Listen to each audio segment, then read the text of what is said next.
রাত তখন কটা হবে? খুব বেশি ওর 2:30 কিংবা 3টা। বারে ঝুম বৃষ্টি না থাকলেও একটা কোন ভাব কিন্তু ছিল সেদিন। আকাশটা যেন কালো আলকাতরা দিয়ে কেউ লেপে দিয়েছিল।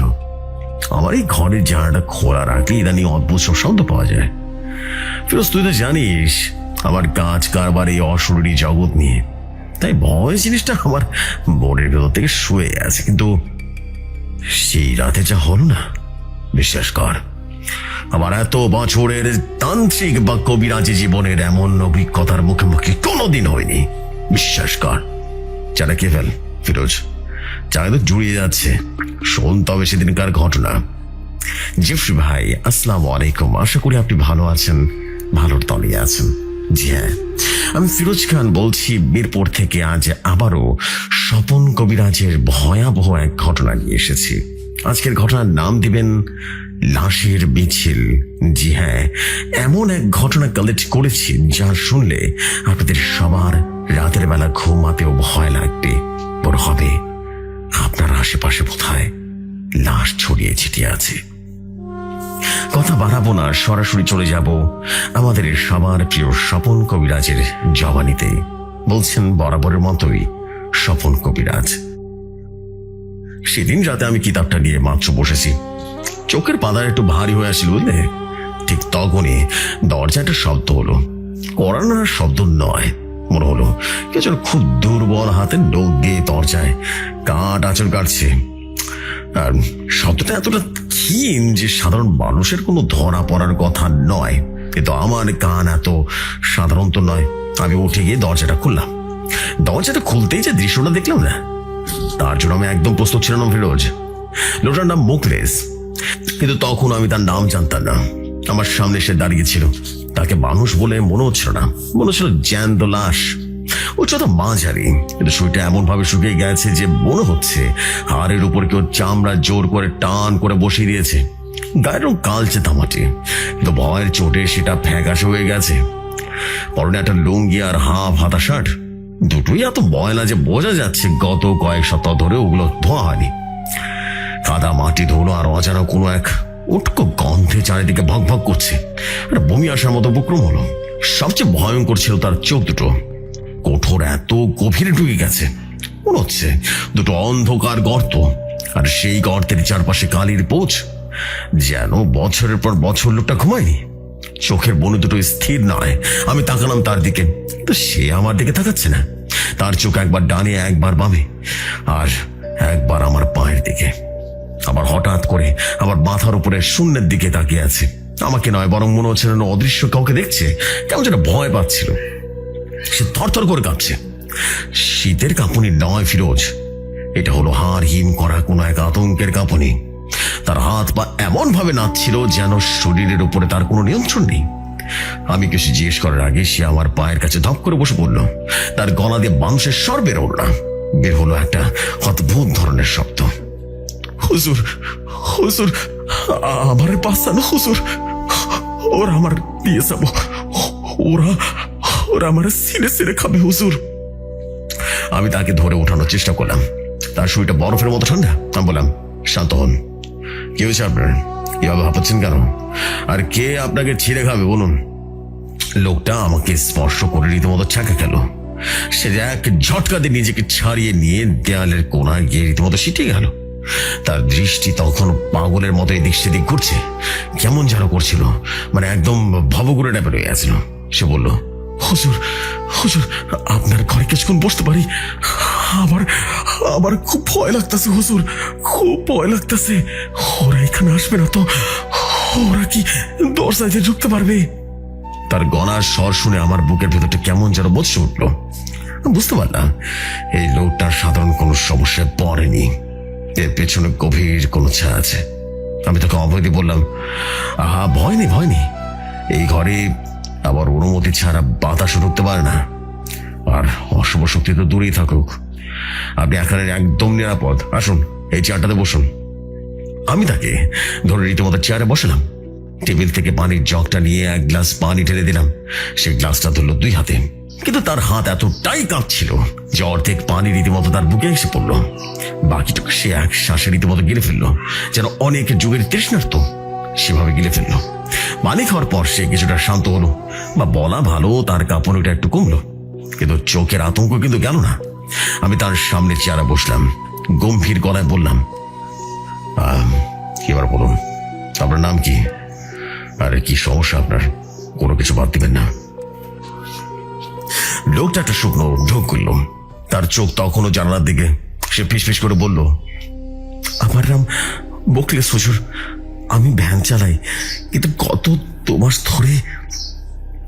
ধরে আমি আর মানুষ নাই হুজুর, আমি যেন মরে গেছি।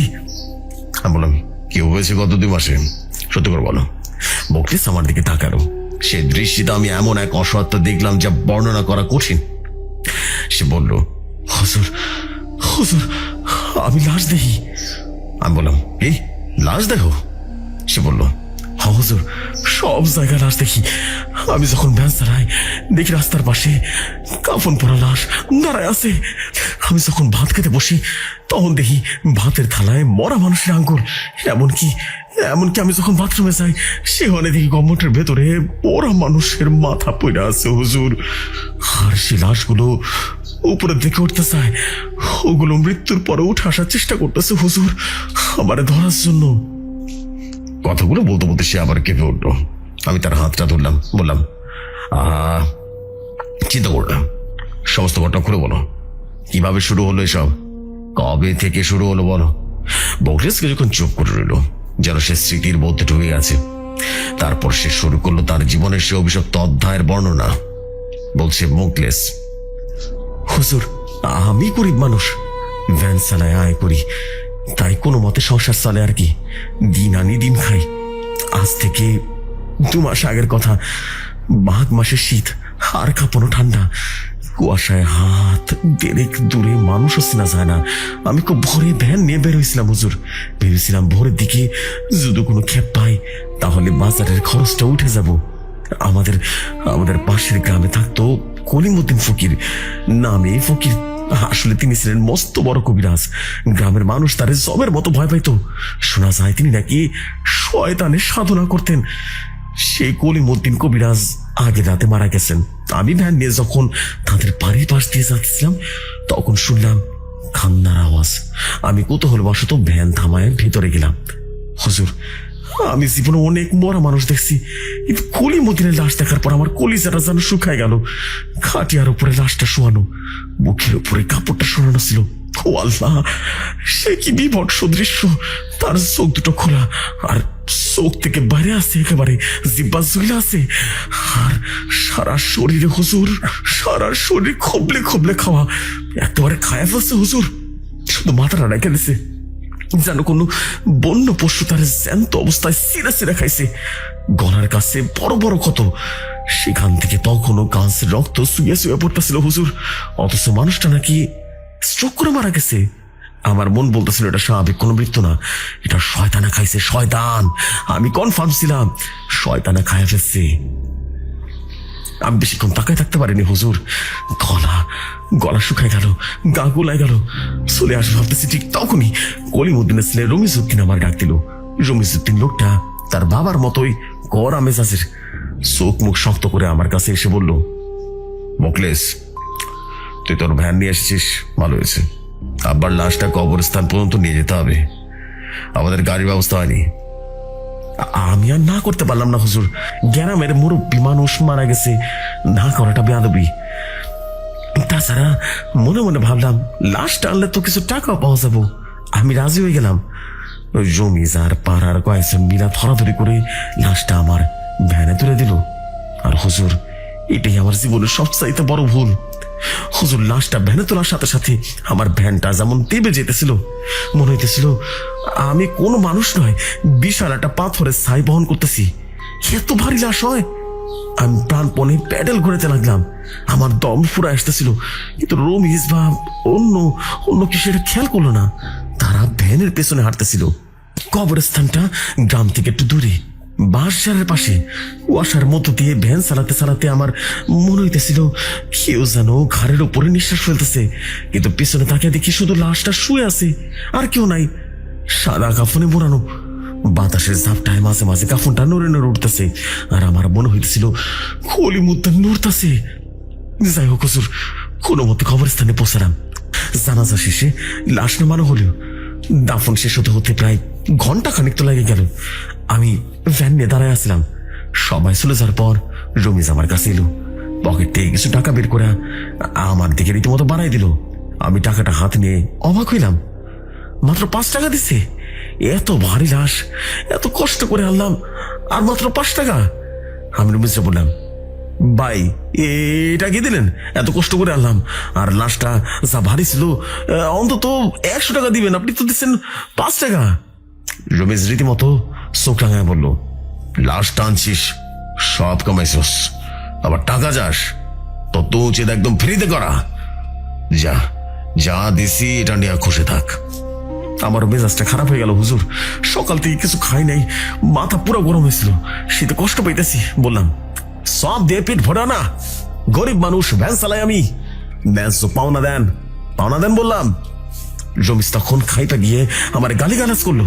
আমার বাপ মা তোকে খারাপ ভাষায় গালি দিল, আর বলল, তোর মতো ছোট লোক লাশ টানতে দিচ্ছি আমার বাপের, এটাই তো অনেক বেশি, আবার তর্ক করস, সাহস কেমন হয়? হ্যাঁ, আমার মাথায় তখন রক্ত উঠে গেছে, আর আমার বাপ মারে নিয়ে কাঁদি দিচ্ছে। সারাদিন ক্ষুধা, শীত, অপমান, আমি হিতাহিত জ্ঞান হারাই ফেললাম। আমি ভ্যান থেকে নাই মা সোজা রমিজের গায়ে একটা থাপ্পড় মারে বসলাম, আর বললাম, মুখ সামলা কথা বলেন। রমিজ আমার ধাক্কা দিল। আমি নিজের সামলাতে পারলাম না, রাগের মাথায় ঠাস করে রমিজের গালে একটা সর মারে বসি। আমার মাথায় ছিল না আমি এটা কি করছি, শুধু মাথায় ছিল আমারে অনেক অপমান করছে। আমার মাথা খারাপ হয়ে গেছিল। কবরস্থানের সামনে থাপ্পড় মারার পর চারিদিকে শুনশান নীরবতা নেমে এলো হুজুর। রমিজ গালে হাত দিয়ে কিছুক্ষণ আমার দিকে তাকাইল, চোখ বড় বড় করে, একেবারে মনে হইতেছিল চোখ দিয়ে রক্ত বেরোবে। সে কোনো পাল্টা মারামারি করলো না, আশেপাশে তাকায় খুব শান্ত গলায় বলল, বকলেস, তুই আমার গায়ে হাত তুললি, তো আমি রমিজ, রমিজ কবিরাজ, কলিমুদ্দিনের ছেলে। তুই জানিস না কার গায়ে হাত দিয়েছিস। আমি তোর চরের বদলা নিয়ে ছাড়বো। আমি দেখে নেব তুই কত বড় পুরুষ। আমাকে সবার সামনে চর মেরেছিস, হাড়ে হাড়ে টের পাবি। তারপর সে পকেট থেকে 100 টাকার অনেকগুলো নোট বের করলো, যে আমার মুখের উপর ছুঁড়ে মারলো, আর বললো, নে টাকা চাস তো, নে টাকা। কিন্তু মনে রাখিস, এই টাকার বিনিময়ে তুই তোর শান্তি বিক্রি করে দিলে আমার কাছে। রমেশ চলে গেল। আমি তখন রাগে থরথর করে কাঁপতেছি। টাকাগুলো মাটিতে পড়েছিল, কুড়ায় কুড়ায় রীতিমতো পকেটে ভরলাম। কিন্তু তখনও বুঝিনি হুজুর, আমি তো আসলে টাকা না, নিজের মৃত্যু পরোয়ানা পকেটে ভরতাছিলাম। সেই রাতে কোনো মধ্যে কেটে গেল, কিন্তু আসল খেলাটা শুরু হলো তারপর দিন থেকে হুজুর, তারপর দিন থেকে। এতটুকু বলেই সে বকলেস ছেলেটা থরথর করে কাঁপতে লাগলো। আশেপাশে তাকে বলল, হুজুর, হুজুর, এখানে কেউ নাই তো? আমার না ভয় লাগতেছে হুজুর, আমার না ভয় লাগতেছে। আমি বললাম, বকলেস, তুমি নির্দ্বিধায় পুরো ঘটনা বলতে পারো। আমি বললাম তো এখানে আমি আছি, আমি থাকতে তোমার কিচ্ছু হবে না। তুমি কোনো লাশও দেখতে পাবে না এখানে, তুমি কোনো চিন্তা করো না, ঠিক আছে? তুমি ঠান্ডা মাথায় আরেক গ্লাস পানি খেয়ে শুরু করো। দেরি না করে আমার বোতল থেকে 1 গ্লাস পানি গিলে ফেললো। পানি গিলে তার ঘটনা বলা শুরু করলো। বলছেন, বকলেস, রাত তখন গভীর, আমি ঘুমিয়ে গেছি।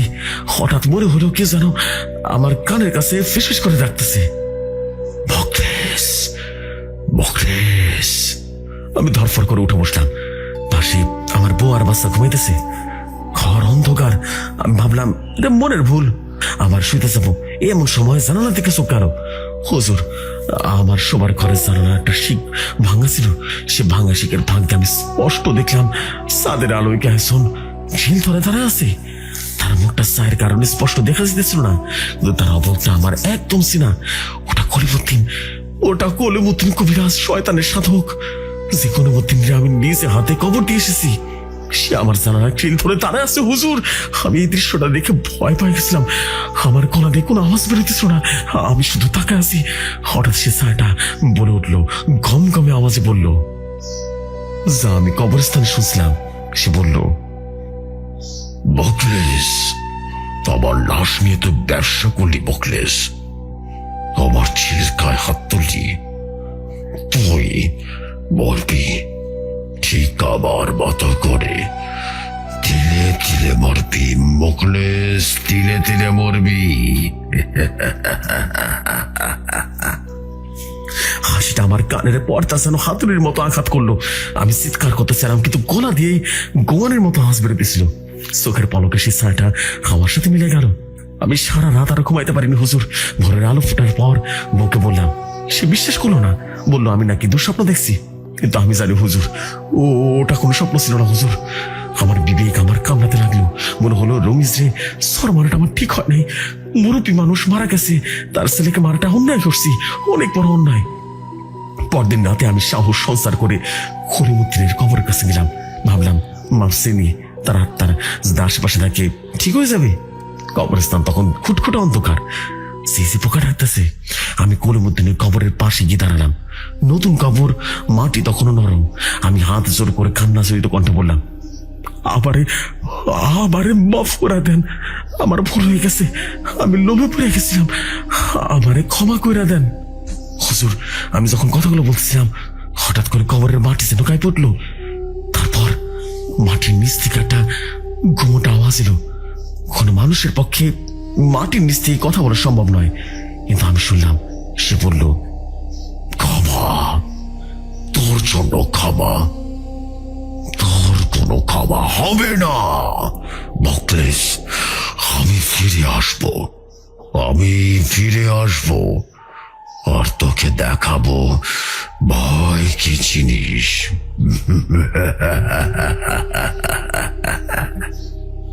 সে হাসি বাতাসের শো শো শব্দের সাথে একাকার হয়ে গেল হুজুর। আমি আর এক মুহূর্ত দাঁড়ালাম না, এক দৌড়ে রীতিমতো বাড়িতে চলে এলাম। কিন্তু বাড়িতে এসে যা দেখলাম তাতে আমার রক্তহীন হয়ে গেল হুজুর। হুজুর,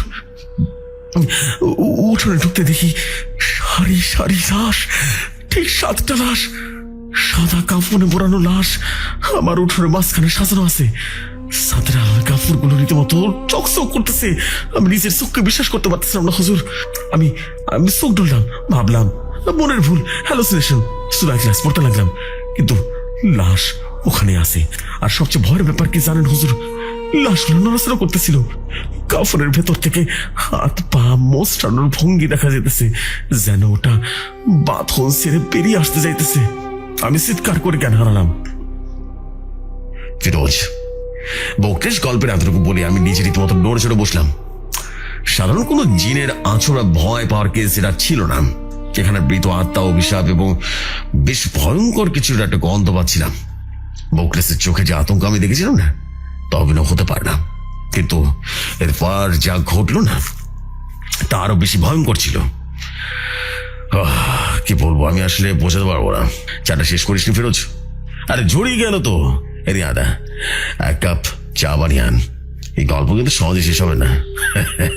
বকলেসের চোখের দিকে তাকিয়ে আমি সেদিন যে শূন্যতা দেখেছিলাম, তা ভোলার মতো নয়। আমিও আর দেরি না করে স্বপন কবিরাজের কাছ থেকে চায়ের সেই কাপটা হাতে করে নিয়ে 1 কাপ চা বানিয়ে নিয়ে আসলাম টি ব্যাগে করে। এরপর আবারও চা খেতে খেতে আমাদের স্বপন কবিরাজ ঘটনা বলা শুরু করলো। বলছেন স্বপন কবিরাজ, শোন, এরপর যা ঘটলো না, তা শুনে তোর মাথা খারাপ হয়ে যাবে। বলছেন আমাদের বকলেস। হুজুর, সেই রাতে জ্ঞান হারানোর পর যখন আমার হুঁশ ফিরল, তখন দেখি আমি আমার ঘরের মেঝেতে পড়ে আছি। ভোরের আলো ফুটতে শুরু করছে, বাড়ি পাখির ডাক শোনা যেতেছে। আমার স্ত্রী আমার পাশে বসা জল পড়তে দিতেছে। আমি ধরফর করে উঠে বসলাম। আমার প্রথম কাজ হলো দৌড়ে উঠানে যাওয়া। উঠোনে একদম পরিষ্কার, সেখানে কোনো লাশ নাই, কোনো কাফনের কাপড়ও নাই, ঝকঝকে তকতকে। ভুল, হয়তো অতিরিক্ত খাটুনি আর দুশ্চিন্তার কারণে হ্যালোসিনেশন দেখছি, এমনই ভাবলাম। নিজেরা সান্ত্বনা দিলাম। ভাবলাম না, এইসব বাজে বাজে চিন্তা মাথা থেকে ঝেড়ে ফেলতে হবে। পেট ভরে ভাত না খেলে মাথায় শয়তান বাসা বাঁধে। আমি গোসল করে 2 মুঠো ভাত খায়া ভ্যান নিয়ে বেরো গেলাম। সারাদিন হাড় ভাঙা খাটুনি পাইলাম। ইচ্ছা করে নিজেদের ব্যস্ত রাখলাম যাতে ওসব চিন্তা মাথা না আসে। কিন্তু হুজুর, মনের ভিতরে একটা খসখসানি লাগিয়েছিল। ভ্যান চালানোর সময় মনে হইতো রাস্তার পাশে ঝোপের আড়ালে কেউ জানে দাঁড়ায় আছে। কখনো মনে হতো আমার ভ্যানের পেছনে সিটে কেয়াসিন বসে আছি, যদিও ঘরে দেখতে পারতাম না, সিট খালি ছিল। যাই হোক, সন্ধ্যাক্ষণ এলো, মাগরিবের আজান শেষ। আমি বাড়ি ফিরতেছি। গ্রামের রাস্তা তখন বেশ নির্জন। আমাদের বাড়ির আসতে বুকের ভেতরটা কেমন যেন মোচড় দিয়ে উঠলো। সে একই ভয়, সে একই অস্বস্তি। আমি বিসমিল্লাহ বলে বাড়ির গেটে ঢুকলাম, আর ঢোকার সাথে সাথে আমার রক্ত হিম হয়ে গেল। গতকাল যা দেখলাম, আজ দৃশ্যটা আরো ভয়ঙ্কর। গতকাল লাশগুলো শুধু শোয়ানো ছিল, আজ দেখি আমার উঠোনের ঠিক মাঝখানে 7টা লাশ গোল হয়ে সাজানো, আর তাদের কাফনের বাঁধনগুলো খোলা। ভিতরের পোষা গোলা দেহগুলো দেখা যেতেছে না, শুধু অন্ধকার গর্তের মধ্যে কিছু একটা। আর সবচেয়ে ভয়ের ব্যাপার হলো, লাশগুলো নড়তেছিল, যেন মাটির নিচ থেকে কেউ ওগুলো ঠেলে উঠানোর চেষ্টা করতেছে। একটা লাশের হাত কাফন থেকে বেরিয়ে আসতেছে, আর সে হাতটা আমার দিকে ইশারা করতেছে আর বলতেছে, হায়, আমাদের কাছে আয়। আমার চোখের মতো বন্ধ করে ফেললাম হুজুর। সূরা ইখলাস, সূরা নাস, যা যা মনে আছে সব পড়তে লাগলাম। চিৎকার করে বললাম, না না না না না, এইসব এসব মিথ্যে, এইসব মিথ্যে, এইসব শয়তানের ধোঁকা। চোখ খুললাম, দৃশ্যটা একই আছে। লাশগুলো এখন হামাগুড়ি দিয়ে আমার দিকে এগিয়ে আসার চেষ্টা করতেছে। তাদের ঘষ টানা শব্দ, খসখস শব্দ হইতেছে, আমার কানে শিশার মতো বাজতেছিল। আমি আর সহ্য করতে পারলাম না হুজুর, এক দৌড়ে ঘরের ভেতরে রীতিমতো ঢুইকা দরজা বন্ধ করে দিলাম। বুকটা তখন ওই হাঁপড়ের মতো করে ওঠানামা করতেছে, গলা শুকায় কাঠ। আমি টেবিলের উপরে রাখা পানির জগটা খুঁজতে গেলাম, ঘরের বাতিটা জ্বালানো হয়নি ভয়। অন্ধকার হাতড়ে হাতড়ে জগটা খুললাম, আর ঠক ঠক করে পানি গিলে ফেললাম। একটু দম নিয়ে যখন আমি শান্ত হওয়ার চেষ্টা করতেছি, তখনই মনে হইল ঘরের পরিবেশটা কেমন যেন ভারী হয়ে গেছে। একটা ব্যবসা গন্ধ, পুরনো কবরের মাটি আর কর্পূরের গন্ধ। আমি ভয়ে রীতিমতো টর্চটা জ্বালালাম। আলো ফেলার সাথে সাথে আমার হাত থেকে টর্চটা পড়ে গেল। আমার শোবার ঘর, আমার সেই ছোট্ট ঘরটা লাশে লাশে ভরপুর হয়ে গেছে। আমি চারিদিকে তাকায় হতভম্ব হয়ে গেলাম। হুজুর, একটা দুইটা না, মেঝের উপরে, খাটের উপরে, এমনকি আলমারির উপরে সবখানে লাশ, লাশ আর লাশ। সাদা কাফনে মোড়ানো শত শত লাশ। তিল ধারণের ঠাই নেই। আমি যে দাঁড়িয়ে আছি, আমার পায়ের নিচেও মনে হইতেছিল নরম কিছু। লাশের উপরে দাঁড়ায় আছি, তাকায় দেখি আমি একটা লাশের বুকের উপরে দাঁড়ায় আছি। হুজুর, হুজুর, আমার ভয় লাগা শুরু করলো হুজুর। সে লাশটা কাফনের ভেতর থেকে কোয়ানের মতো শব্দ করতেছে, করে শব্দ করতেছিল হুজুর। আমি আর নিজের ধরে রাখতে পারলাম না হুজুর।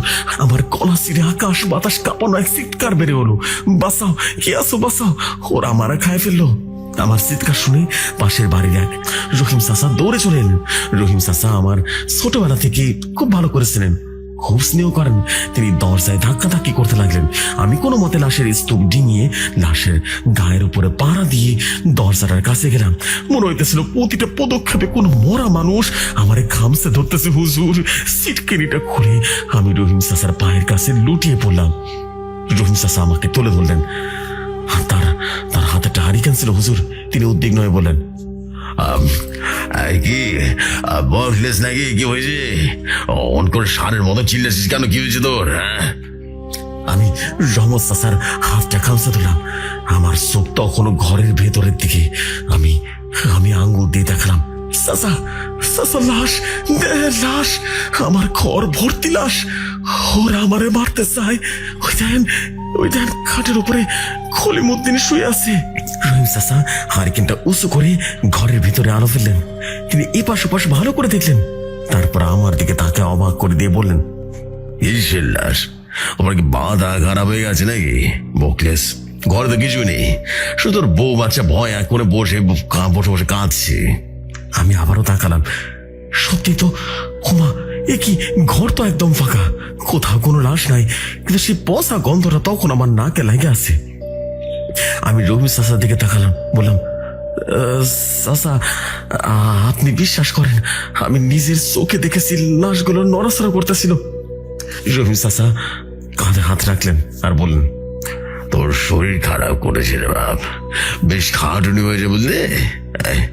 আমার ঘরে গিয়ে একটু বস, পানি খাজা। রহিম চাচার সংস্পর্শে আমি একটু ভরসা পেলাম। মনে হলো এই পৃথিবীতে অন্তত একজন মানুষ তো আছে যে আমারে বাঁচাবে। আমি তার মুখের দিকে তাকালাম। হারিকেনের আলোয় রহিম চাচার মুখটা কেমন যেন ম্লান দেখাইতেছিল। হঠাৎ করে আমি খেয়াল করলাম রহিম চাচার মুখের সামনেটা খসকে যাইতেছে, মোমের পুতুলের মতো গইলা গইলা পড়তেছে সামনা। হোমা, সে কি? তার চোখ দুটো কোঠরের ভেতরে ঢুকে যেতেছিল হুজুর।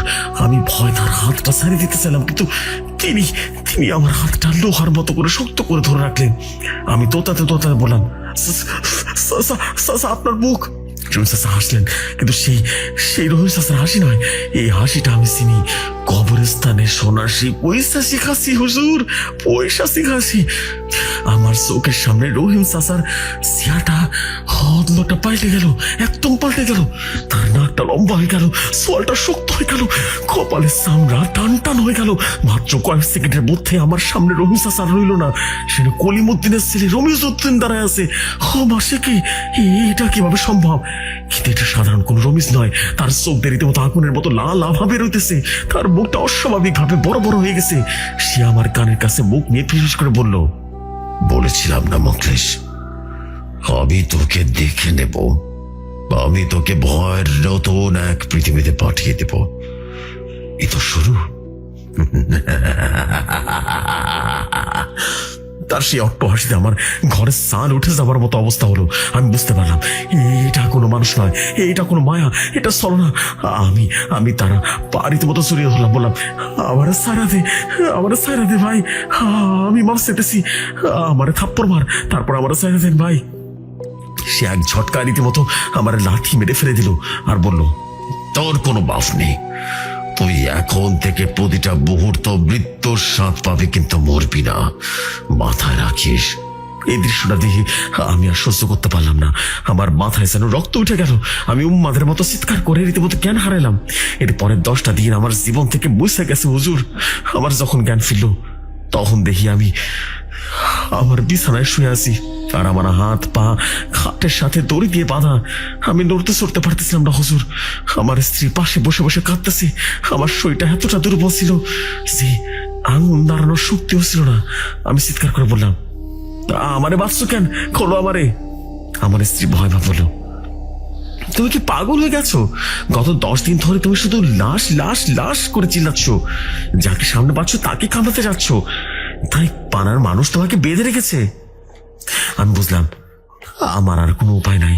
পাড়া প্রতিবেশীরা সবাই বলছিল এটা সাধারণ কোনো রোগ নয়, এটা জিনের আসর।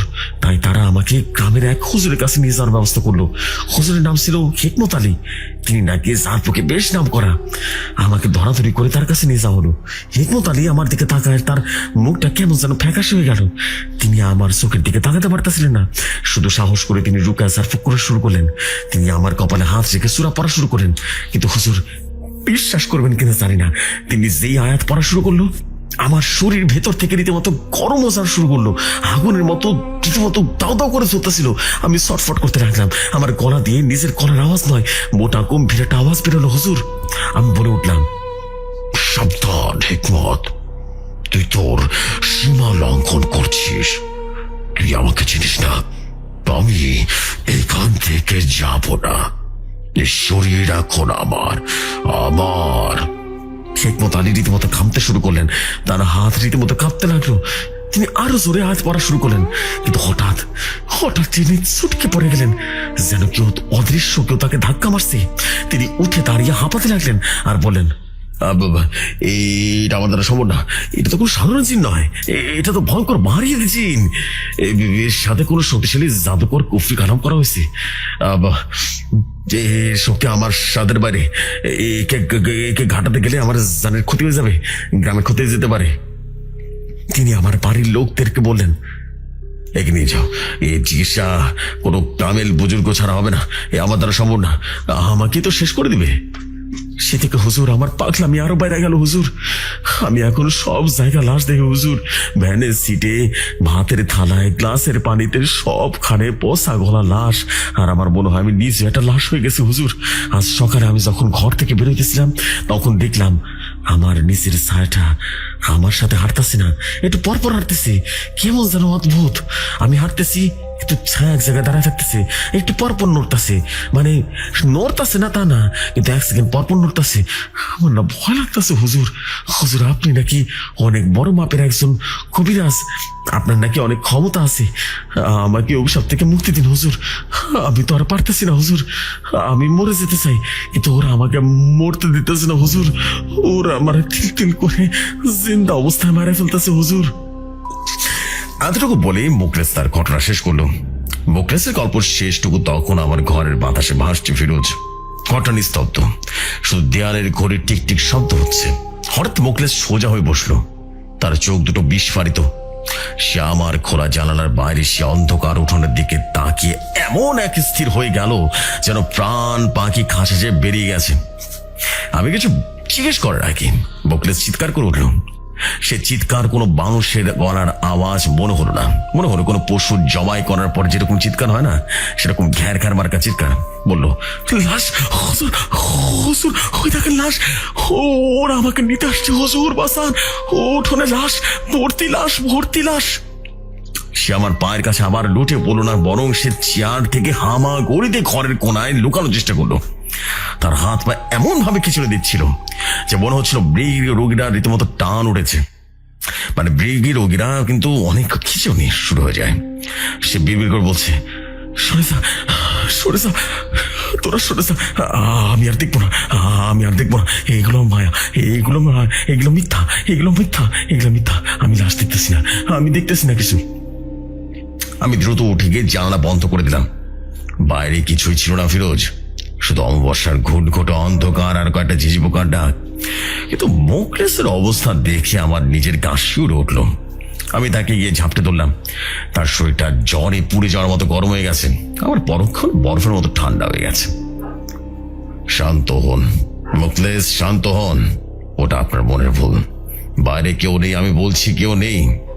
আমি অনেক কষ্টে তাকে ধরে রীতিমতো খাটে বসা। সে আমার শার্টের কলার খামচে ধরে ফ্যাল ফ্যাল করে তাকিয়ে রইল। তার চোখ দিয়ে অঝরে পানি পড়ছে। একটা বয়স্ক মানুষকে এইভাবে শিশুর মতো কাঁদতে দেখলে করে যে পানি থাকে না। আমি দ্রুত জগ থেকে পানি নিয়ে নিজের গামছাটা ভিজিয়ে তার মুখমণ্ডল মুছে দিলাম। কপাল থেকে ঘাম আর চোখের পানি মুছিয়ে দিয়ে তার মাথায় হাত বুলিয়ে দিলাম। তারপর গ্লাসে পানি নিয়ে বিসমিল্লাহ বলে ফু দিয়ে তাকে খাওয়ালাম। পানি পড়াটা পেটে যাওয়ার সাথে সাথে সে একটু শান্ত হলো। তার নিঃশ্বাস প্রশ্বাস গতিটা কমে গেল। প্রায় 15 মিনিট পর সে স্বাভাবিক হয়ে আমার দিকে তাকালো, কিন্তু সেই তাকানোর মধ্যে অদ্ভুত এক ক্লান্তি ছিল, যেন সে সদ্য কোনো যুদ্ধক্ষেত্র থেকে ফিরেছে। তাকে অভয় দিয়ে বললাম, মুখলেস আজ আর ভয় নেই, এই পানি পড়াটা নিন। 1 বোতল পানি আমি আপনাকে দিচ্ছি। বাড়ি গিয়ে প্রথমে অজু করবেন, তারপরে এই পানি পড়াটা আপনার শোয়ার ঘরে বাড়ির চারপাশে ছিটিয়ে দিবেন, কেমন? ইনশাল্লাহ আজ রাতে ওরা আপনার কাছে ঘেঁষতে পারবে না। আর আমি আপনাকে কিছু পানি পড়া এই মুহূর্তে খাইয়ে দিচ্ছি, আপনি যাওয়ার সময় কোনো বিপদে পড়বেন না। মুখলেস বোতলটা এমন ভাবে বুকে জড়িয়ে ধরলো যেন এটা একটা মহামূল্যবান রত্ন। আমি বললাম, আপনি এখন বাড়ি যান, সাহস হারাবেন না। আগামীকাল আসরের পর আমি নিজে আপনার বাড়িতে আসবো, কথা দিলাম। আপনার বাড়িতে বসে রুকা করব, যে করে হোক না কেন তাকে আমি বেঁধে ফেলবই, কথা দিলাম। মুখলেস রীতিমতো কাঁপা কাঁপা পায়ে উঠে দাঁড়ালো। তার চোখ তখনও ভয়, কিন্তু আমার আশ্বাসে তখন বেশ সামান্য একটা ভরসা পেয়েছে। সে সালাম দিয়ে বেরিয়ে গেল। আমি তার যাওয়ার পথের দিকে তাকিয়ে রইলাম যতক্ষণ না সে অন্ধকারের সাথে বেরিয়ে গেল। মুখলেস চলে যাওয়ার পর আমি সদর দরজাটা ভালো করে বন্ধ করে দিলাম। হিল তুলে দিয়ে রীতিমতো নিজের ঘরে ফিরে এলাম। বিছানায় শুয়ে আমি ছাদের দিকে তাকিয়ে আছি, সিলিং এর দিকে তাকিয়ে আছি। ফ্যানটা ঘুরছে, ঘুম আসছে না। মাথার ভেতরে হাজার প্রশ্ন ঘুরবার কাছিল। মুখলেস যা বললো তা যদি সত্যি হয়, তবে এটা কোনো সাধারণ জিনের আঁচড় নয়। রমিজউদ্দিনের অভিশাপ, কলিমউদ্দিনের অপমৃত্যু, আর সেই অদ্ভুত সব লাশ দেখা, সবকিছুর মধ্যে থেকে কোনো যোগসূত্র আছে। কিন্তু সেই যোগসূত্রটা কি আর কেন মুখলেসকে লাশ দেখানো হচ্ছে? কেন তাকে মেরে ফেলা হচ্ছে না? জিনেরা তো মানুষকে ভয় দেখে মেরে ফেলে, এরা তাকে তিলে তিলে মারছি। ব্যাপারটা কেমন যেন লাগছিল। ভাবতে ভাবতে আমি পাশ ফিরলাম, ডান দিকে কাঁধ হলাম, আর ঠিক তখনই ফিরোজ আমার বুকের রক্ত হিম হয়ে গেল। বিশ্বাস করো, আমার শোয়ার ঘরের মেঝেতে ঠিক আমার খাটের কক্ষের পাশেই 7টা লাশ, 7টা লাশ, ফিরোজ, 7টা লাশ। সাদা কাফনে মোড়ানো, সারি সারি শোয়ানো, ঠিক যেমন মুখলেস বর্ণনা করেছিল। কাফনগুলো নতুন নয়, পুরনো আর মাটি মাখানো, আর সেই কাফনের গিটগুলো খোলা। আমি এক ঝটকায় কাঠ থেকে নামতে গিয়েও যেন থমকে গেলাম। আমার গলা শুকিয়ে কাঠ হয়ে গেল। নিজের ঘরে নিজের চোখের সামনে এমন বিভৎস দৃশ্য দেখে, ভয়ঙ্কর দৃশ্য দেখে সুস্থ মানুষ হার্টস্ট্রোক করবে। কিন্তু আমি কবিরাজ, আমি অনেক কষ্টে ঢোক গেলে নিজেকে সামলানোর চেষ্টা করলাম, আর বিড়বিড় করে বললাম, না না না, এটা হতে পারে না, এটা হতে পারে না। আমি মুখলেসের গল্প শুনে প্রভাবিত হচ্ছি। আমার মাথার ভিতরে এটা কি হচ্ছে? না না না, এটা চলছে না, এটা আমার মনের ভুল, এগুলো হ্যালুসিনেশন, এগুলো মায়া। আমি বুঝতে পারছি এগুলো কিছু নয়, এগুলো আমাকে দেখানো হচ্ছে। আমি চোখ বন্ধ করলাম, জোরে জোরে আয়াতুল কুরসি পাঠ করলাম, মনে মনে বললাম, স্বপন চোখ খোল, কিচ্ছু নেই, সব তোর মনের কচ্ছিটা কল্পনা। আমি সাহস সঞ্চার করে চোখ খুললাম। সত্যি ঘর খালি, বেশি কিচ্ছু নেই, কার পেটে যেমন তেমনই আছে। আমি স্বস্তির নিঃশ্বাস ফেললাম, কপালে জমে থাকা বিন্দু বিন্দু ঘাম রীতিমতো মুছে ফেললাম, নিজের উপরে একটা হাসি দিলাম। সে স্বপন, তুই নিজে আজ ভয় পাচ্ছিস? কিন্তু মনের খচখচানিটা কিন্তু গেল না। আমি ভাবলাম বিষয়টা হালকাভাবে নেওয়া উচিত হচ্ছে না, আমার সাহায্য দরকার, আমার অনুগত জিনদের ডাকতেই হবে। দিশি আর রাশেদ ওরা বহুদিনের সঙ্গী আমার, ওদের ডাকলে আসল খবরটা পাওয়া যাবে যে হচ্ছেটা কি এখানে। দেরি না করে আমি খাস কামরায় চলে গেলাম। দরজা বন্ধ করে মোটামুটি আমি একটা আগুন জ্বালিয়ে দিলাম, মানে যাকে আমরা বলি আর কি, কফিবাতি জ্বালিয়ে দিলাম। ঘরের পরিবেশটা ভারী হয়ে গেল। আমি মেঝেতে আসন পেতে বসে সূরাখানা পড়ছিলাম। সাধারণত যে মঞ্চগুলো পড়ি, এগুলো মঞ্চ পড়ার কয়েক মুহূর্তের মধ্যেই নিশি আর রাশেদ চলে আসে। ঘরে তাপমাত্রা কমে যায়, একটা সুগন্ধিও পাওয়া যায়, কিন্তু কেমন যেন আজ কিছুই হলো না, মানে কিচ্ছু না, কিছুই হলো না। ঘরটা যেমন ছিল তেমনই রইল, নিস্তব্ধ গুমট। আমি আবারও ডাকলাম তাদেরকে, আরো জোরে জোরে ডাকলাম, নিশি, রাশেদ, আমি স্বপন কবিরাজ, আদেশ করছি হাজির হও। কোনো সাড়া নেই, শূন্যতা, যেন কোনো জনমানবহীন দ্বীপে বসে আছে, চিৎকার করছে একা একা। আমার বুকের ভেতরটা ধক করে উঠল। এমন তো আবার কথা নয়, আমার সাধনার শক্তি কি লোপ পেল, নাকি ওরা কোনো মহা বিপদে পড়েছে? ঠিক সেই মুহূর্তে সেই নিস্তব্ধতা ভেঙে খান খান করে দিল একটা আওয়াজ। আওয়াজটা ঘরের বাইরে থেকে এলো না, এলো ঘরের দেয়াল, ছাদ, মাটির ভোরে রীতিমতো এলো। পুরো বাড়িটা সে আওয়াজে থরথর করে কেঁপে উঠলো, যেন ভূমিকম্প হচ্ছে। আমার সাধনার ঘরের তাক থেকে কিতাবগুলো নিচে পড়ে গেল। সে গমগমে পৈশাচিক আওয়াজটা বলে উঠল, সবাই ঘনিয়ে এসেছি স্বপন কবিরাজ, আজ থেকে তুই পাগল হওয়া শুরু করবি, তুইও পাগল হবি। মুখলেস একা নয়, তুইও দেখবি লাশের মিছিল। হাসির শব্দটা কানের পর্দা সূচের মতো বিঁধে গেল। আমি কান হাত দিয়ে রীতিমতো বসে বললাম, ভয় আমার শরীরে অবশ্যই যাচ্ছিল। আমি তাকালাম চারপাশে, ও আল্লাহ, এসব আমি কি দেখছি? আমার সাধনার ঘর, যেটা পবিত্র স্থান, সেখানে মাটির নিচ থেকে লাশ গজে উঠছে। একটা দুটো নয়, শত শত লাশ। সাদা কাফন পরা লাশগুলো রীতিমতো বেচের কার্পেটে ভেদ করে উঠে আসছে। ফিরোজ, ঘরের চারপাশ, ছাদ, এমনকি দেয়াল থেকেও লাশ বেরিয়ে আসছে। তাদের কারো মুখ নেই, কারো শরীর পরিত, কারো শুধু কঙ্কাল। লাশগুলো উঠে বসে আমার দিকে হাত বাড়ালো। কাফনের ভিতর থেকে খসখসে গলায় সংসারে বলে উঠল, বাবার সাথে আয় স্বপন, আমাদের সাথে আয়। আমি পালাতে চাইলাম, কিন্তু বিশ্বাস কর ফিরোজ, আমার পা উঠছিল না। মনে হলো কেউ পেরেক দিয়ে আমার পা রীতিমতো বেচের সাথে গেঁথে দিয়েছে। শত শত লাশ আমার দিকে এগিয়ে আসছে, তাদের পচা গন্ধ আর কাফনের খসখস শব্দে আমি জ্ঞান হারানোর উপক্রম হলাম। একটা লাশ আমার খুব কাছে চলে এলো। আমি সর্বহারা হাতটা আমার গলা রীতিমতো বাঁধিয়ে দিল। আমি চিৎকার করতে চাইলাম, কিন্তু গলা দিয়ে কোনো শব্দ বের হলো না। ফিরোজ, আমি বুঝলাম আজই আমার শেষ রাত। এই অপশক্তি আমাকে গ্রাস করে ফেলছে। ঠিক যখনই সে পচা গলা হাতটা আমাকে স্পর্শ করবে, ঠিক তখনই দূরের মসজিদ থেকে ফজরের আজানের সুমধুর ধ্বনি ভেসে এলো। আল্লাহু আকবার, আল্লাহু আকবার ধ্বনি। আজানের ধ্বনিটা যেন অদৃশ্য তলোয়ারের মতো থরথর করে একেবারে খাত করে দিল মাঝখান থেকে। শব্দটা আমার কানে আসতেই ঘরের ভেতরে সে ভারী বাতাসটা কেটে গেল। আমার চোখের সামনে সে শত শত লাশ ধোঁয়ার মতো মিশে গেল। তারা যেন ভেঙে ভেঙে গেল।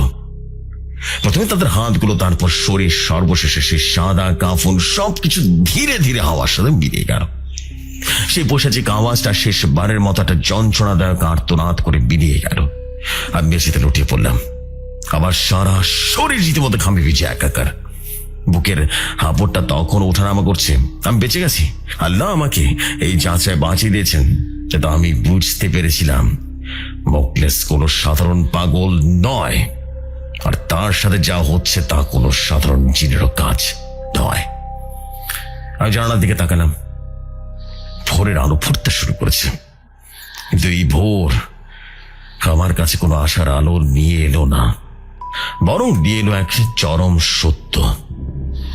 মোকলেসকে বাঁচাতে গিয়ে আমি এমন এক শক্তির মুখোমুখি হয়েছি যা আমার অস্তিত্বকে মুছে দিতে চায়। কিন্তু স্বপন কবিরাজ, আমি হার মানব না। আজ আমাকে যেতেই হবে। সে বাড়িতে দেখতে হবে কার শক্তি বেশি। ফিরোজ, সেদিন সকালে আমি যখন বিছানা থেকে উঠলাম, আমার শরীর তখনও থরথর করে কাঁপছিল, কিন্তু মনের ভেতরে একটা জিদ চেপে গেল। মোকলেসের বাড়ি আমাকে যেতেই হবে। তবে আমি জানতাম না সেখানে আমার জন্য মৃত্যুর চেয়ে ভয়ঙ্কর ফাঁদ পাতা আছে। সেদিনের কথা মনে পড়লে আজও গায়ের লোম দাঁড়িয়ে যায়।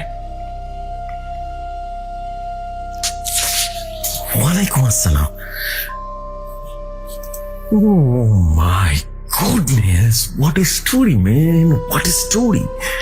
What a story. This is what you call the story of beauty. This is what you call the story of beauty, man. Wow. Wow. Wow. Unbelievable story ছিল, unbelievable detailing ছিল, unbelievable স্পষ্ট লেখা ছিল। ও মাই গড, স্বপন কবিরাজের ঘটনা মানে dark কিছু। Wow, এটাই চাই রে ভাই। ঘটনার ভিতরে ভয় থাকবে, ভীতি থাকবে, ইন্টারেস্টিং থাকবে, সাইকোলজিক্যাল হরর ব্যাপার থাকবে, মানে হরর স্টোরি হরর হবে। ও সেই একটা ফিল পাইছি স্টোরির ভিতরে। বেস্ট বেস্ট ভাই, অ্যামেজিং স্টোরি ছিল। ওয়াও, আনবিলিভেবল ভাই। ফিরোজ ভাই, আপনার ফ্যান হয়ে গেছি ভাই। আমি নিজে আপনার ফ্যান বেসিক্যালি। আপনার কাছ থেকে আরো অনেক স্টোরি চাই, দ্রুত পাঠিয়ে দেন ভাই।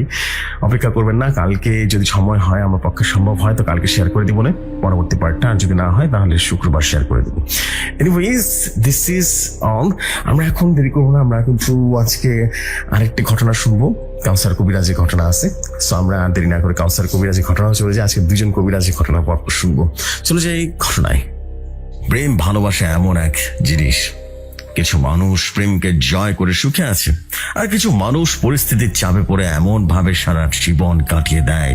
আর সেই প্রেমের জন্যই যদি 3টা ফুলের মতো জীবন ঝরে যায় তবে কেমন হয়। শুধু তাই নয়, এই কাজ করতে গিয়ে আমার ছোট ছেলেটাকে হারাতে হয়েছিল। এই কথা বলে কাউসার কবিরাজ থেমে গেল। আমি বললাম, কি বলো না ভাই, ঘটনাটা বলো না। অনেক সময় পরে কাউসার কবিরাজ ঘটনা বলতে শুরু করলেন। 994তম এপিসোডে যেখান থেকে শেষ করেছি ঠিক সেখান থেকে শুরু করছি। আমি সে সোনালী গ্রাম থেকে মোস্তফা জিনের সাহায্যে বাড়িতে চলে আসি। ফজরের নামাজ পড়ে বাড়িতে বসে আছি। হঠাৎ করে আমার বাড়ির গেটে ঠক ঠক করে একটা শব্দ হলো। আমি বাইরে এসে দেখি কেউ নেই। ভাবলাম বাচ্চারা হয়তো বা আমার সাথে দুষ্টুমি করছে। আমি গেটটা বন্ধ করে বাড়িতে এসে বললাম। একটু পরে আবারও গেটে ঠক ঠক করে আওয়াজ হলো। আমি গেটটা খুলে বললাম, এ বাবারা, দুষ্টুমি করছো কেন? আমি গেটটা খুলতে একটা বড় ধাক্কা খেলাম। দেখলাম আমার সামনে কেউ নেই। আমি কেবলই গেটটা বন্ধ করবো, দেখলাম গেটের সামনে একটা মেয়ে দাঁড়িয়ে আছে। মেয়েটাই সে আমাকে সালাম দিল। আমিও সালামের জবাব দিব। বেটি আমাকে বলল, আমি অনেক বড় বিপদে পড়ে এসেছি, আমার নাম সোনিয়া। আমি বললাম, ভেতরে শোমা। আমার কথা শুনে মেয়েটা ভেতরে আসলো। আমি মেয়েটাকে একটা চেয়ারে বসতে দিলাম। মেয়েটিও আমাকে বলল, হুজুর, এক গ্লাস পানি হবে? আমি ঘরের মধ্যে থেকে পানি আনতে চলে গেলাম। আমি ঘর থেকে পানি নিয়ে এসে যে জিনিসটা দেবো কল্পনা করতে পারিনি। আমি এসে দেখি মেয়েটা শূন্যে ভাসছে। আর অবাক করা বিষয় হচ্ছে, মেয়েটার পাশে একটা বিশাল বড় ছায়ামূর্তি দাঁড়িয়ে আছে। আমি দৌড়ে ঘরের মধ্যে ঢুকে যাই। আমার হাতে যে গ্লাসের পানিটা ছিল সেই পানিটা সুরা পরে কয়েকবার ফু দিলাম। ফু দিতে সে পানি ওই মেয়ের গায়ে ছিটাই দিলাম। আমি দেখলাম ছায়ামূর্তিটা ঘরের সাথে বিনিয়ে গেল। ধপাস করে মেয়েটা মাটিতে পড়ে গেল। মেয়েটা মাটিতে পড়ার সাথে সাথে অজ্ঞান হয়ে গেল। এটা দেখে আমার স্ত্রী ঘর থেকে বেরিয়ে এলো।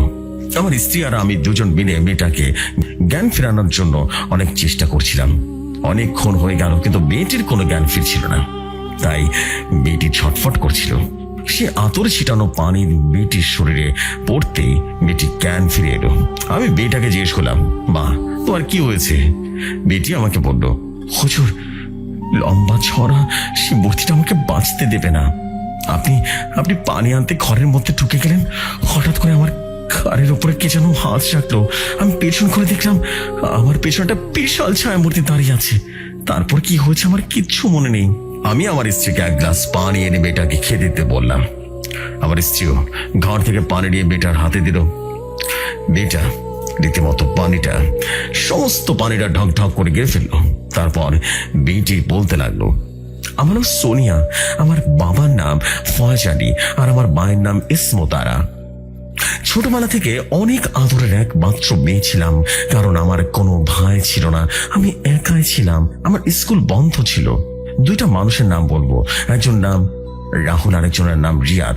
ছোটবেলা থেকে রিয়াদ আমাকে অনেক পছন্দ করতো, কিন্তু আমি জানি রিয়াদ আমাকে কোনো দিনও কথাটা বলতে পারেনি।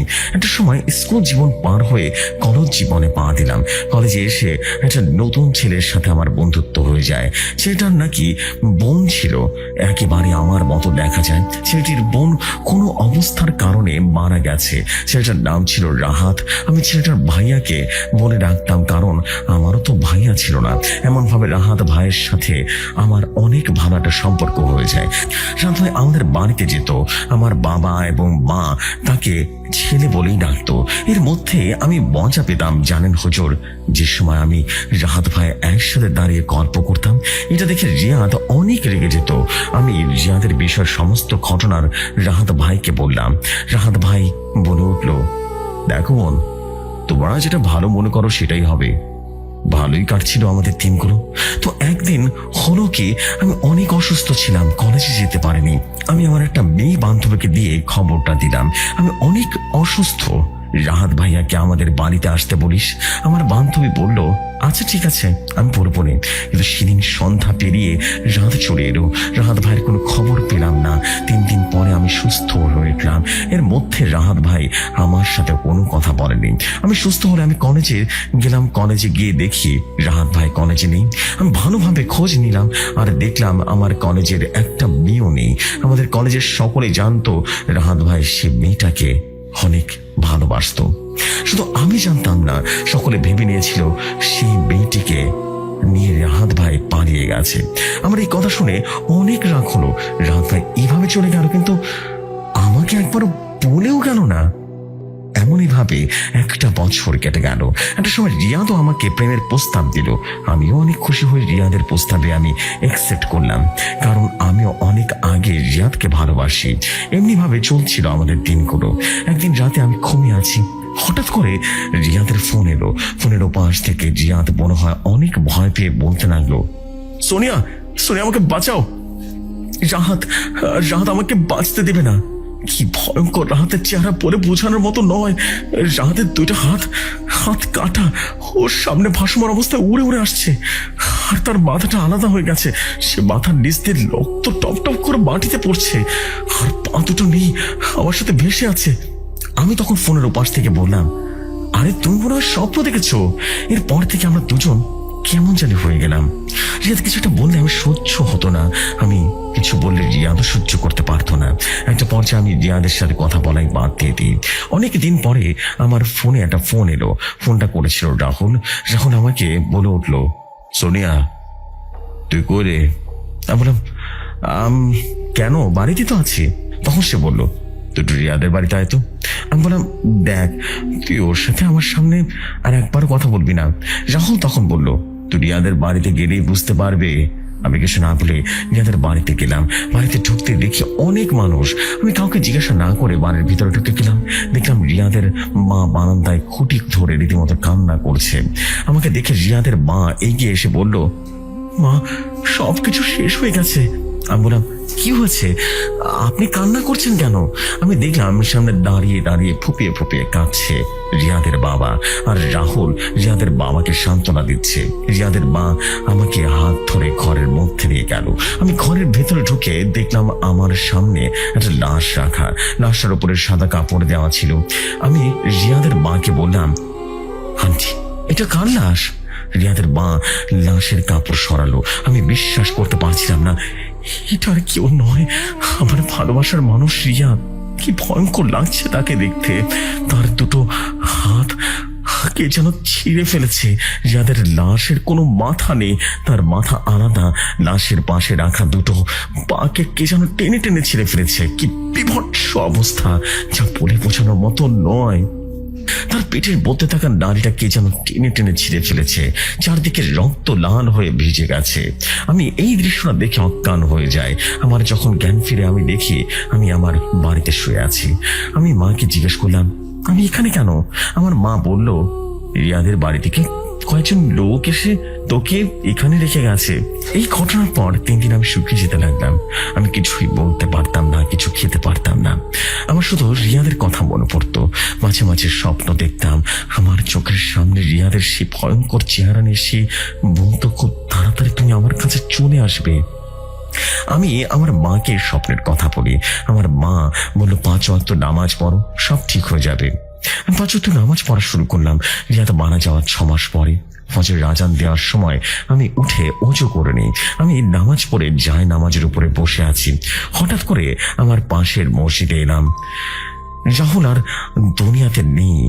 আমি এই কথাটা শুনে হতভম্ব হয়ে গেলাম। এটা মসজিদ থেকে কি বললো? আমি সকালে মা বাবাকে বলে রাহুলের বাড়িতে হাঁটা দিলাম। আমি বাড়িতে গিয়ে দেখলাম বাড়ির ভিতরে অনেক মানুষ। আমি লক্ষ্য করলাম রিয়াদের মৃত্যু যেভাবে হয়েছে ঠিক হুবহু সেম ভাবে রাহুলের মৃত্যু হয়েছে। আমি রাহুলকে দেখে কেবলই উঠে আসবো, আমি দেখলাম রাহুলের কাটা মাথাটা আমাকে দেখে খিলখিল করে হাসছে। রাহুলের কাটা একটা হাত আমার গলা চেপে ধরলো। রাহুলের কাটা মাথা থেকে আওয়াজ এলো, আমি তো শেষ, এবার তোর পালা। এই বলে রাহুলের কাটা মাথাটা খিলখিল করে হাসতে লাগলো। কি ভয়ঙ্কর সে দৃশ্য, যা বোঝানোর মতো নয়। আমি অনেক জোরে দৌড় মারলাম আমার বাড়ির দিকে। আমি বাড়িতে এসে অজ্ঞান হয়ে গেলাম। আমার যখন জ্ঞান ফিরলো আমি দেখলাম আমার পাশে আমার মা বাবা দাঁড়িয়ে আছে। আমার খেলার সাথে দুজন ছিল, তারা দুজনে চলে গেল, কিন্তু আমার কানে শুধু বাজতে লাগলো সেই মর্মান্তিক দৃশ্য। আমার পরে তো সিরিয়াল রাহুলের কাটা মাথার কথা। তো একদিন রাতে আমি ঘুমিয়ে আছি, আমি দেখলাম আমার সামনে একটা বিশাল ছায়া মূর্তি দাঁড়িয়ে আছে। সেই ছায়া মূর্তিটার অপরটা আমার গলাটা চেপে ধরলো। আমি চিৎকার করতে লাগলাম, কিন্তু আমার গলা দিয়ে কোনো স্বর বের হচ্ছিল না। কিছুক্ষণ পর অপরটা আমাকে ছেড়ে দিয়ে একটা বিশাল আগুনের দলা দিয়ে রীতিমতো ঘর থেকে বাইরে বেরিয়ে চলে গেল। আমিও ঘুম থেকে উঠে উঁচু করে ফজরের নামাজ আদায় করে নিলাম। আমি রাতে স্বপ্নের মধ্যে ঘটে যাওয়া সমস্ত ঘটনা আমার বাবা মাকে সমস্ত ঘটনা খুলে পড়ি। আমার কথা শুনে আমার বাবা মসজিদের ইমাম সাহেবের কাছে গেলেন এবং তাকে নিয়ে আসলেন। মসজিদের ইমাম আমাকে দেখে এক প্রকারে চমকে উঠলো, বলল, ভাই এই কাজ আমার পক্ষে সম্ভব না, কারণ আমি যা বুঝতে পারছি মেয়েকে তো কুফরি করা হয়েছে, কালো জাদু করা হয়েছে। আমার দ্বারা এই কাজ করা সম্ভব না, আপনি বড় কোনো আলেম বা কবিরাজকে দেখান। অনেক খোঁজাখুঁজির পর একজন বড় আলেম পেলাম। আলেম সাহেব হুজুর এসে আমাদের বাড়িতে একটা গোল বৃত্ত বানালেন। বৃত্তটার মধ্যে আমাকে বসিয়ে তার পাশে একটা বৃত্ত বানিয়ে আলেম সাহেব বসে পড়লো। একটু পরে আলেম সাহেব কি যেন পড়া শুরু করলো। কিছুক্ষণ পরে আলেম সাহেবের মুখ দিয়ে লক্ষ্য করলাম কল কল করে রক্ত বের হওয়া শুরু হলো। আলেম সাহেব লাফ দিয়ে বৃত্ত থেকে উঠে পড়লো।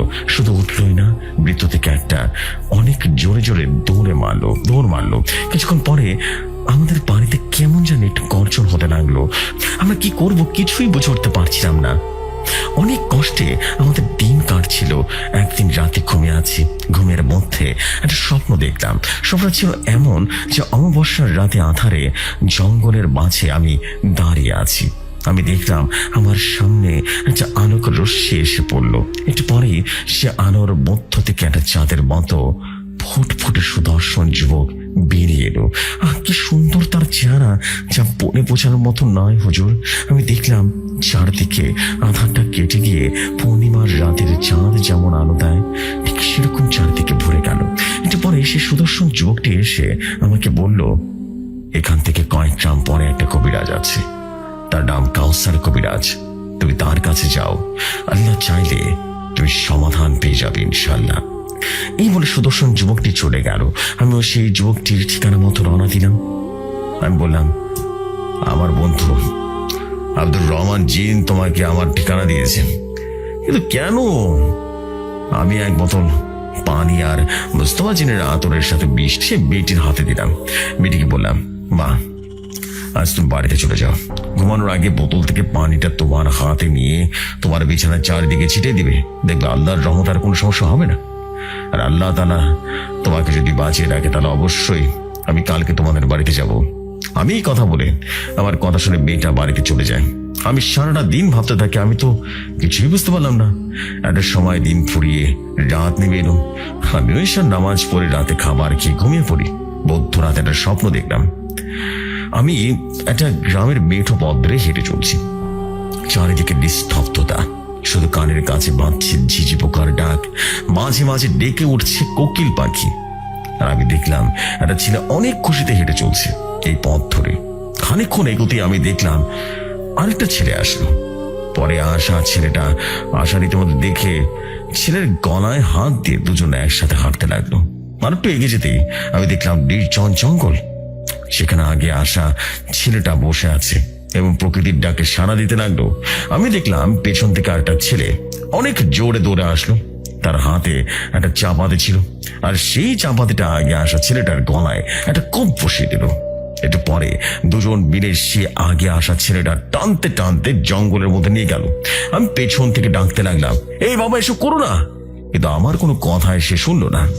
আমি দেখলাম সে ছেলেটা কুচি কুচি করে কেটে সেই লাশটাকে বস্তার ভিতরে ভরতে লাগলো। কিন্তু আশ্চর্যের বিষয়, আমি ছেলেগুলোকে ধরতে পারছিলাম না।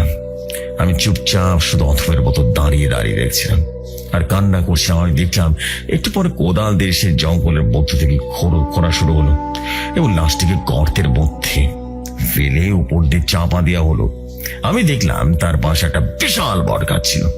সেই বট গাছের পেছনে চুপচাপ দাঁড়িয়ে আছে একটা মেয়ে। মেয়েটির চোখ দিয়ে কড়কড় করে পানি পড়ছিল, মনে হচ্ছে আপন মানুষ কেড়ে ফেললো। একটু পরে ছেলেগুলো অনেকটা হাসতে হাসতে জঙ্গল থেকে বাইরে বেরিয়ে গেল। জঙ্গলটা এমন জঙ্গল যেখানে মানুষ যায় না, চারিদিকে অন্ধকার। একটু পরে আমার ঘুম ভেঙে গেল। আমি দেখলাম আমার ঘরের মধ্যে অনেক গরম, তাই জানালাটা খুলে দিলাম। জানালাটা খুলতে আমার ঘরের মধ্যে চারদিকে ধোঁয়ায় ভরে গেল। একটু পরেই সেই জানালার মধ্য থেকে একটা সুন্দর চাঁদের মতো আলো এসে আমার ঘরের মধ্যে প্রবেশ করলো। একটু পরে সে আলোটা ফেটে গিয়ে সেখানে একটা ছায়ার মূর্তির আবির্ভাব করলো। একটু পরে সে ছায়া মূর্তিটা প্রকট হলো। আমি দেখলাম এটা আমার বন্ধু আব্দুর রহমান জিন। আব্দুর রহমান এসে আমাকে বলল, আসসালামু আলাইকুম বন্ধু, কেমন আছো? আমি বললাম, ওয়ালাইকুম আসসালাম বন্ধু, আমি অনেক ভালো আছি। আব্দুর রহমান জিন এসে আমাকে বলল, বন্ধু, ঘটনার উৎস কি খুঁজে বের করতে পেরেছো? আমি বললাম, না বন্ধু, তুমি যদি কিছু জেনে থাকো তাহলে আমাকে বলো না। আমার কথা শুনে আব্দুর রহমান জিন বলল, আচ্ছা তাহলে বেশ, শোনো, তোমার নিশ্চয় মনে আছে সে মেয়েটা তোমাকে কি বলেছিল, রাহাত নামে একটা ছেলের কথা? আমি বললাম, মনে আছে তো। আব্দুর রহমান জিন তখন বলতে লাগলো, তুমি নিশ্চয়ই স্বপ্নের মধ্যে দেখেছো একটা ছেলেকে চা পাতি দিয়ে কুপিয়ে কুপিয়ে শেষ করে ফেলছে। আসলে যে ছেলেটাকে চা পাতি দিয়ে কুপিয়ে করে ফেলেছিল সেই ছেলেটাই রাহাত। আসলে রাহাতের সাথে সোনিয়া হেসে হেসে কথা বলতো। এইটা রিয়াদ সহ্য হতো না। রিয়াদ আর রাহুল পরামর্শ করে তাহলে কি করা যায়। রাহুল তখন বলল, আচ্ছা রাহাতকে উপরে পাঠিয়ে দিলে কেমন হয়? রাহাত বলল, আইডিয়াটা কিন্তু দারুণ বলেছিস। সেদিন থেকে রিয়াদ আর রাহুল সুযোগ খুঁজতে থাকে কবে যে রাহাতকে একলা পাবো। এবার আসি তার পরের কথায়। তোমার নিশ্চয় মনে আছে সোনিয়া অসুস্থ থাকাকালীন সোনিয়া একটা মেয়েকে বলল, আমি অনেক অসুস্থ, রাহাত ভাইকে আমার বাড়িতে আসতে বলিস। আমি তখন বললাম, তাই তো বলেছিল। সেদিন রাহাত তার গার্লফ্রেন্ডকে বলল, চলো দুজন একসাথে সোনিয়াকে একটা সারপ্রাইজ দেব। রাহাত তখন বলল, সন্ধ্যার সময় দুজন একসাথে যাব, এখন আসি। একটা সময় সন্ধ্যা নেমে এলো। রাত অনেকক্ষণ একা দাঁড়িয়ে থাকে। অনেকক্ষণ দাঁড়িয়ে থাকার পরেও সে সময় গার্লফ্রেন্ড আসছিল না। রাত একটা হাঁটা ধরে। হাঁটতে হাঁটতে সামনে গিয়ে রাহুলের সাথে দেখা হয়ে যায়। রাহুল আগেই জানতো রাত এই রাস্তা দিয়ে যাবে, তাই তারা আগে থেকে প্ল্যান করে রেখেছিল। রাত রাহুলকে পেয়ে অনেক খুশি হয়ে গেল। রাত তখন বলল, যাক, একজন ভালো বন্ধু পাওয়া গেল। দুজন মিলে হাঁটতে থাকলো। একটা সময় রাত বলল, বন্ধু তো এখানে একটু দাঁড়াতো, আমি একটু এই হালকা হয়ে আসছি। এই বলে রাত প্রকৃতির ডাকে সাড়া দিতে চলে গেল। আর এদিকে রিয়াদ সুযোগ বুঝে গেল। রিয়াদ অনেক জোরে জোরে দৌড়ে এসে রাতের ঘাড়ে একটা কূপ বসিয়ে দিল। সমস্ত ঘটনা তো তুমি স্বপ্নের মধ্যে দেখেছ। আমি তুমি বললাম, সে না হয় বুঝলাম বন্ধু, কিন্তু বট গাছের পেছনে যে একটা মেয়ে দাঁড়িয়েছিল সে মেয়েটাকে? আমার কথা শুনে আব্দুর রহমান জিন তখন বলতে লাগলো, ওটাই হলো রাহাতের গার্লফ্রেন্ড। রাহাতের গার্লফ্রেন্ড একা একা রাহাতের পেছনে আসতে লাগলো। সে সময় রাহাতকে খুন করা হয়। সবকিছু রাহাতের গার্লফ্রেন্ড দেখে ফেলে। এটা দেখে রাহাতের গার্লফ্রেন্ড শপথ করে এদের কাউকে বাঁচতে দেবে না। সেজন্য সেই রাতে রাহাতের গার্লফ্রেন্ড ওই গ্রাম ছেড়ে চলে যায়। পরের দিন আর কলেজে আসেনি। রিয়াদ আর রাহুল এই সুযোগে কাজে লাগিয়ে সারা কলেজে লুটিয়ে দেয়। রাহাত আর তার গার্লফ্রেন্ড গ্রাম থেকে পালিয়ে গেছে। এবার আসি রাহাতের গার্লফ্রেন্ড পরে কি করলো। সেই গ্রামে অনেক দূরে চলে যাওয়ার পরে একটা তান্ত্রিকের সাথে দেখা হয়। শুধু তান্ত্রিক বললে ভুল হবে, সে একজন কবিরাজ তান্ত্রিক। তার নাম রেখা। রেখা কিন্তু মহিলা তান্ত্রিক। সে রেখা তান্ত্রিককে গিয়ে সমস্ত ঘটনা খুলে বলে। রেখা তান্ত্রিক একটা হাসি দিয়ে বলল,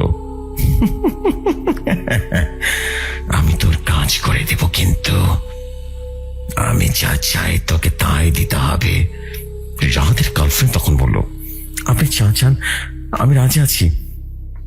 রেখা তখন বলল, একটা বাচ্চা লাগবে আর 3টা বাঁধা ছাগল লাগবে, আর বাদ বাকি আমি নিজেই ম্যানেজ করে নেব, কিছু দিতে হবে না। কি পারবি না? রাহাতের গার্লফ্রেন্ড তখন অনেক রেগেছিল, বলল, আচ্ছা আমি দেব। রাহাতের গার্লফ্রেন্ড তখন বলল, মা আমার তো থাকার কোনো জায়গা নেই, আমি আপনার কাছে থাকতে চাই। রেখা তান্ত্রিক বলল, আচ্ছা বেশ। রাহাতের গার্লফ্রেন্ড বাড়ি থেকে অনেক টাকা করে নিয়ে বের হয়েছিল। তারপরেও গ্রামে গ্রামে ভিক্ষা করতে লাগলো। প্রথম অবস্থায় 3টা পাঁঠা কিনে রাখা তান্ত্রিকের হাতে রেখা তান্ত্রিক তখন বলল, আসল জিনিস কই, আমি তো ওটা চাই। রাহাতের গার্লফ্রেন্ড তখন বলল, মা আমি বাচ্চা জোগাড় করতে পারিনি, কালকে যেভাবে হোক করে দেব। রেখা তান্ত্রিক তখন বলল, আচ্ছা ঠিক আছে। পরের দিন রাহাতের গার্লফ্রেন্ড আবারও ভিক্ষা করতে বের হলো। তার মাথায় একটা টেনশন, বাচ্চা কোথায় পায়। একটা বাড়িতে ঢুকে গেল, ফুটফুট একটা বাচ্চা বারান্দার পরে খেলছে। এটা দেখে রাহাতের গার্লফ্রেন্ড 1 মিনিটের দেরি না করে বাচ্চাটাকে নিয়ে চলে গেলেন। বাচ্চাটি রাহাতের গার্লফ্রেন্ডকে দিয়ে তাকিয়েছিল। তার মধ্যে তো রয়েছে অনেক রাগ এবং হিংসা। বাচ্চাটাকে নিয়ে রেখা তান্ত্রিকের হাত দিলেন। রেখা তান্ত্রিক অনেক খুশি হলেন যে সন্তানটা হারিয়ে গেছে।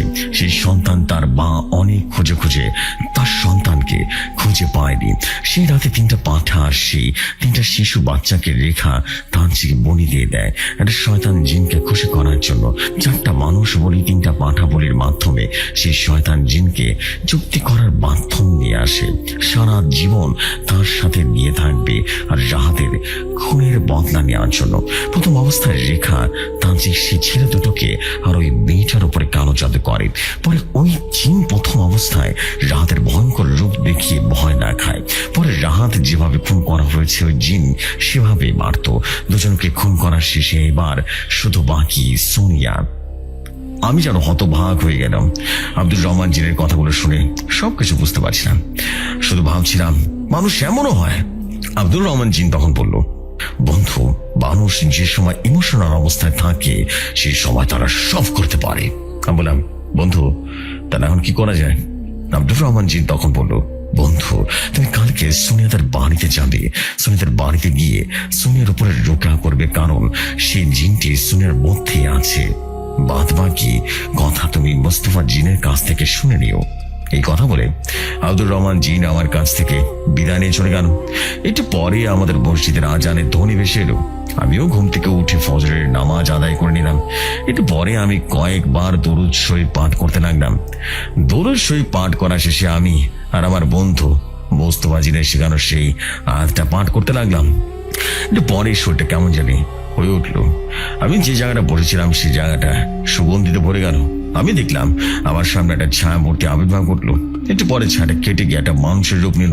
আমি দেখলাম এটা আমার বন্ধু মোস্তফা জিন এসে আমাকে বলল, আসসালামু আলাইকুম কাউসার কবিরাজ, কেমন আছো? আমি বললাম, আলহামদুলিল্লাহ ভালো আছি, আপনি কেমন আছেন?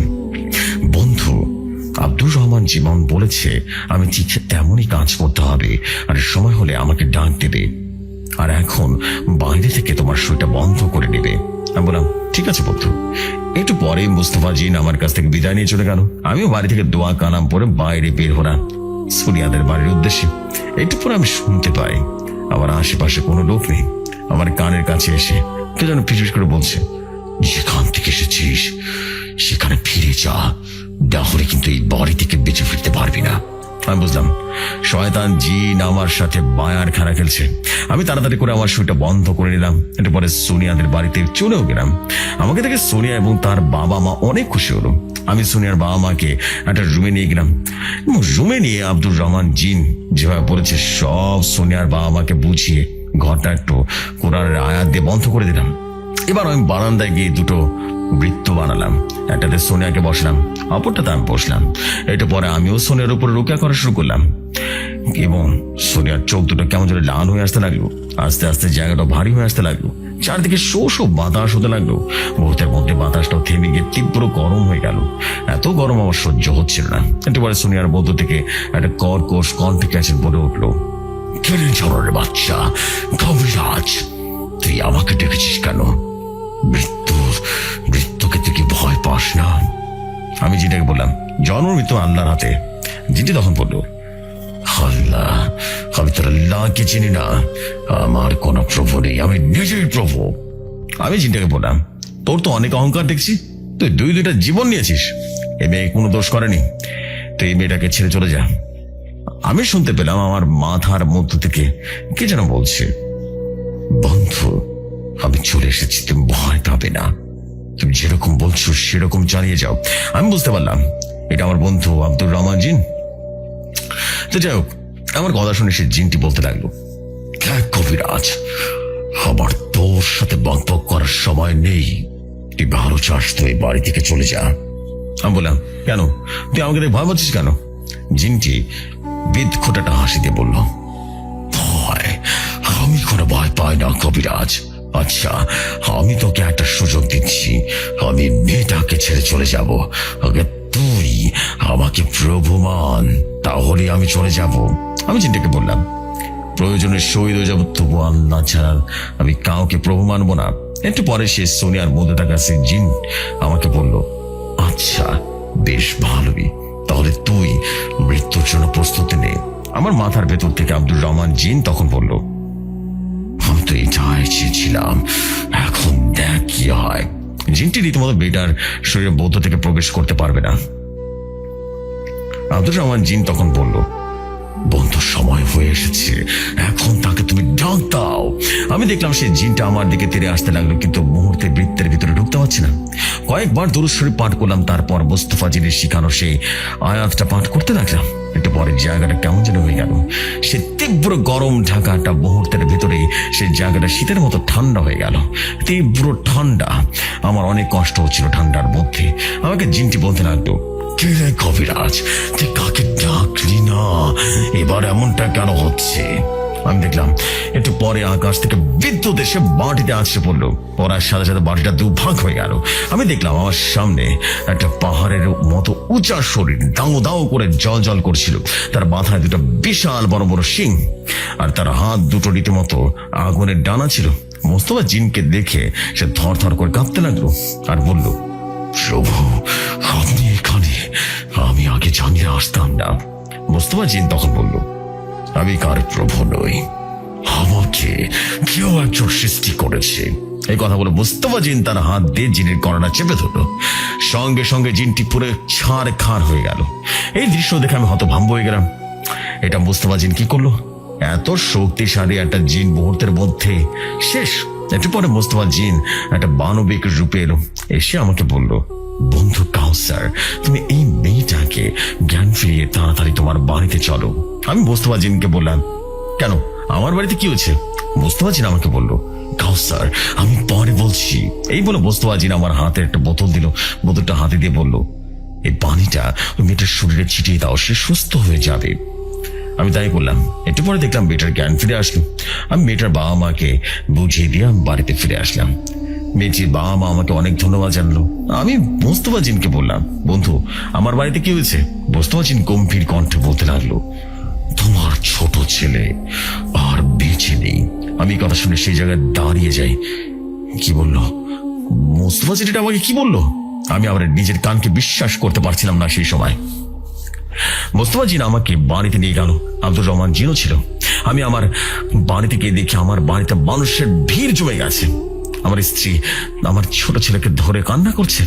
অনেক ভয়ঙ্কর ভাবে আমার ছেলেটাকে বেড়ে ফেলেছে। তার শরীরে নখের আঁচড়, তার মাথাটা ছিঁড়ে ফেলেছে। আমি কি করবো আমি বুঝতে পারছিলাম না। শুধু আমার চোখ থেকে ঝরঝর করে পানি পড়ছিল। আমার ছেলে মরার শোকে আমার স্ত্রী পাগল প্রায় হয়ে গেছিল।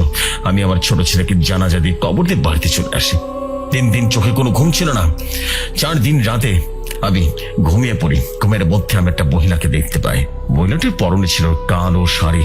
মহিলাটি আমাকে বলল, ছাড়োয়ারের বাচ্চা কাউসার, দেখ কেমন লাগে নিজের ছেলের হারানোর ব্যথা তুই আমার অনেক সাধনা জিনটাকে মেরে ফেলেছিস।